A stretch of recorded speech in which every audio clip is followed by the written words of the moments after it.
Salut, te voici actuellement sur la chaîne YouTube Snapstar. Sur cette chaîne, tu retrouveras tous les plus gros clashs de Snapchat et tous les plus gros buzz du moment. Surtout, n'hésite pas à t'abonner tout en activant la cloche des notifications pour ne rien rater du contenu exclusif de cette chaîne. Et oui, sur cette chaîne, tu retrouveras du contenu qui n'est disponible nulle part ailleurs. Sur ce, je te laisse avec la vidéo. Bon visionnage.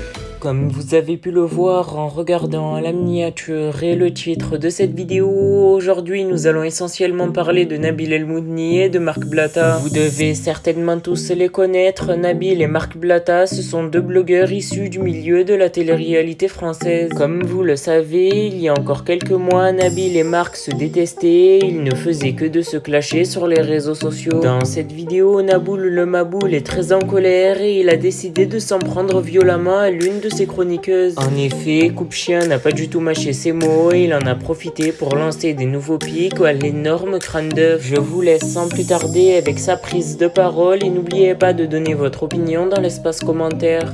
Un truc que je voulais pas vous en parler de base, mais ça m'a tellement choqué que faut quand même que je vous en parle. Et c'est là où ma femme, on a passé 1 heure à en parler. Grosse remise en question, vraiment. Et c'est là où il faut faire attention, en fait. En voulant faire du khel, des fois, vous vous mettez plus dans la merde qu'autre chose. Je vais vous expliquer quelque chose.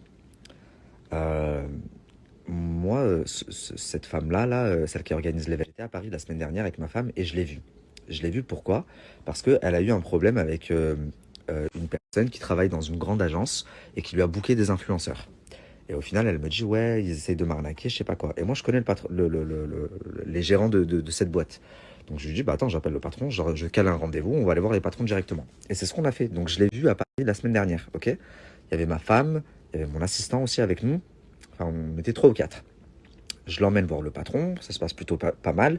On sort du bureau et elle nous dit, j'ai un problème. Donc, elle me dit, pardon, mon téléphone s'est éteint entre temps, donc je suis rentré, je suis ressorti.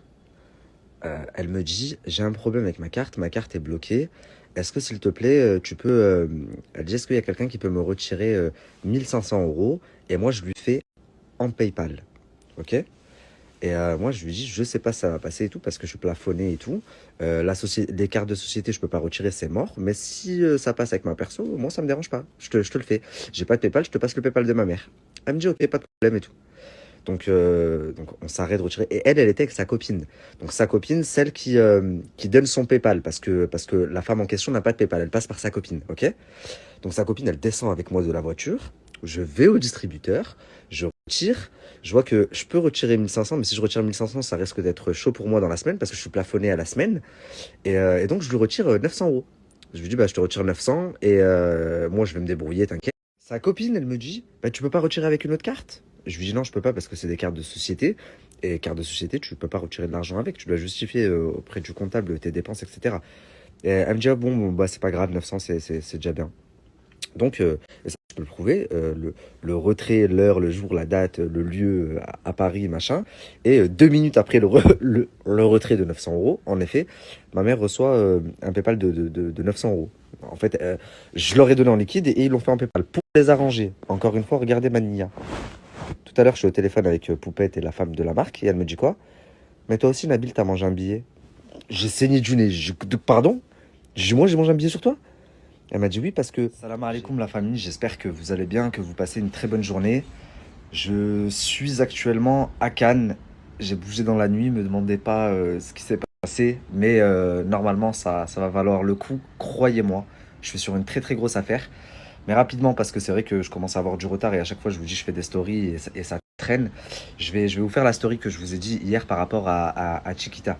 Pour commencer, je vous ai posté hier une conversation entre moi et Chiquita pour que vous puissiez constater qu'en aucun cas, c'est pas parce que je la connais très bien ou qu'elle est chroniqueuse dans mon émission que je cautionne les propos qu'elle a eus. Donc comme je l'ai dit hier, c'est pas possible de parler comme ça, c'est pas possible de cautionner ça, mais que ce soit le Maroc ou n'importe quel pays, c'est pas parce que moi je suis marocain.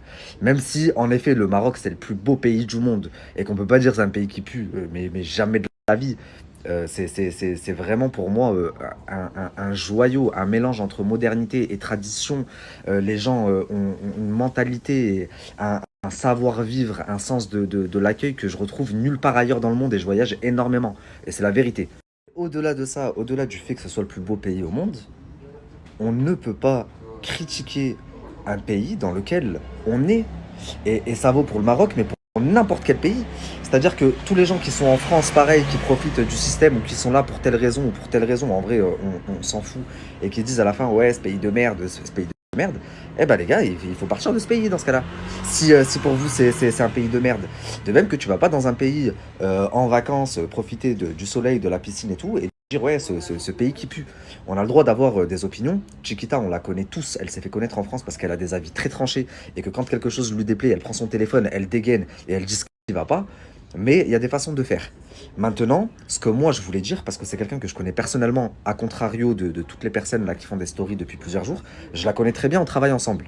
Chiquita, c'est un personnage, il faut la connaître, je pense, pour la comprendre.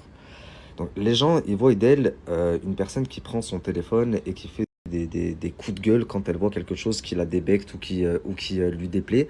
Et c'est vrai que aujourd'hui, c'est comme ça qu'elle entretient sa médiatisation, etc. Et en soi, c'est aussi pour ça que je l'ai pris dans mon émission. Ok. Maintenant, quand je l'ai pris dans mon émission, par exemple, comme moi, j'avais des choses à revoir, je devais m'améliorer sur plein de points. Chaque chroniqueur avait des points sur lesquels il devait s'améliorer. Chiquita, elle devait revoir certaines choses, dont ça, par exemple. Maîtriser ses coups de gueule et ses façons de faire et ses façons de parler aussi. Ok. Je vais vous donner un exemple, la famille. C'est déjà arrivé par exemple en plateau qu'on reçoit quelqu'un que Chiquita n'apprécie pas forcément et tellement dans le truc que elle va dire par exemple, eh, vas-y ça pue ici, elle va sortir de la pièce parce qu'il y a la personne qu'elle apprécie pas. Après, donc, on la reprend bien sûr par la suite, elle travaille là-dessus et d'ailleurs sur la dernière émission qu'elle a fait, si vous voyez les commentaires, tout le monde dit ah c'est bien les efforts de Chiquita, ah franchement c'est bien quand elle est plus posément.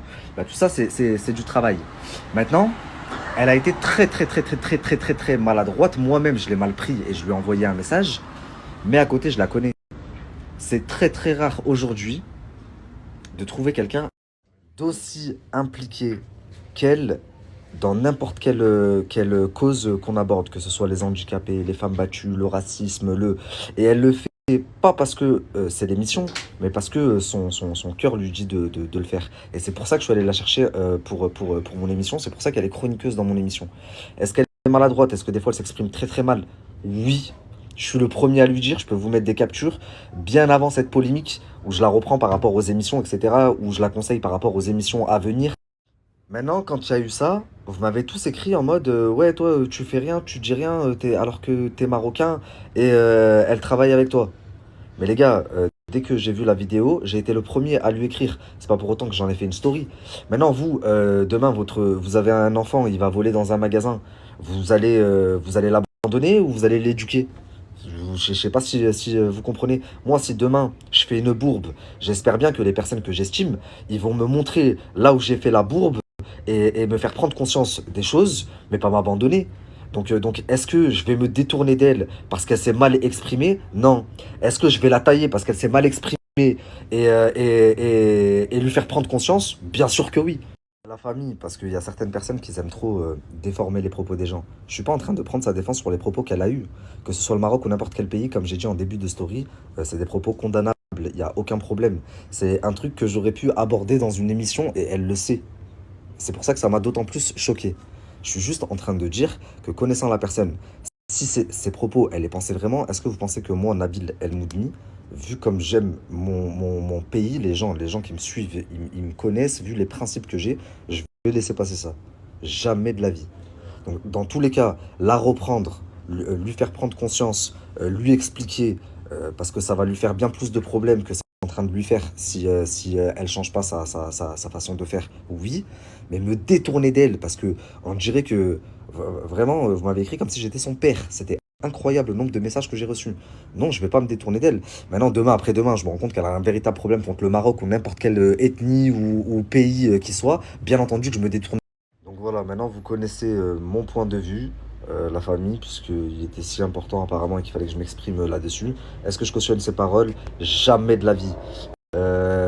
Est-ce que je condamne même ses paroles? Ouais, je les condamne. C'est des trucs qui doivent pas se retrouver sur les réseaux sociaux. Et quand tu as de la notoriété, quand tu arrives à un certain stade de notoriété, tu faire attention à ce que tu fais et ce que tu dis, même si ça arrive à tout le monde de se tromper, moi le premier. Mais là, en l'occurrence, en 2 phrases, tu as blessé tout un peuple. L'an dernier, il y a déjà eu une grosse polémique comme ça où Brahim est rentré en prison, etc. On en a même débattu lors de la 2e émission. J'ai reçu un acteur de Validé et on en a parlé. Un très bon ami à Brahim. Donc ça m'a d'autant plus choqué. Maintenant, est-ce que je vais me détourner d'elle? Non. Parce que je sais qui elle est au fond. Est-ce que je vais l'aider à s'améliorer? Bien entendu. Et s'il n'y a rien à faire, à ce moment-là, Merci j'aviserai. à toi d'avoir visionné cette vidéo et surtout n'hésite pas à liker la vidéo et à nous donner ton avis dans l'espace commentaire. Sur ce, on se retrouve dans une prochaine vidéo. Peace.